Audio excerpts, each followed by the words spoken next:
હવે તમે બધા તૈયાર થઈ જાઓ, હવે ભીખ નથી માંગવાની।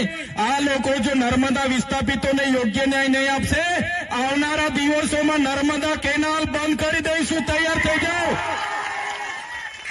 અમે આગેવાની કરવા માટે તૈયાર છે।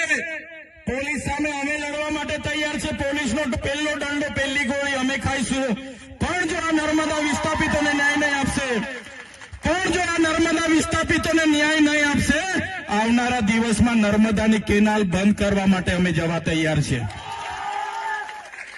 નર્મદા ડેમ આપણો છે, નર્મદામાં ઉત્પન્ન થતી વીજળી આપણી છે, નર્મદાનું પાણી આપણું છે, અહીંયા આપેલી જમીનો આપણી છે, અહીંયા બનેલી જીઆઈડીસીમાં કોલસો નીકળે આપણો છે, આંબા ડુંગરમાં યુરેનિયમ નીકળે આપણો છે।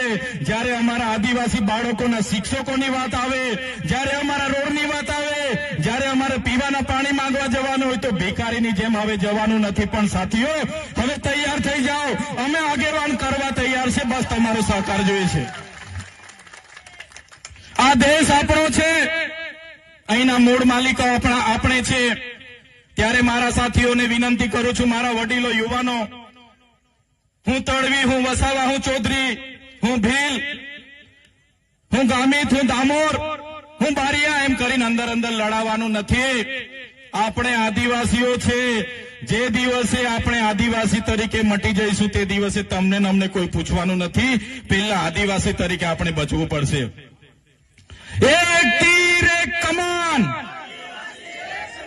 એક તીર એક કમાન।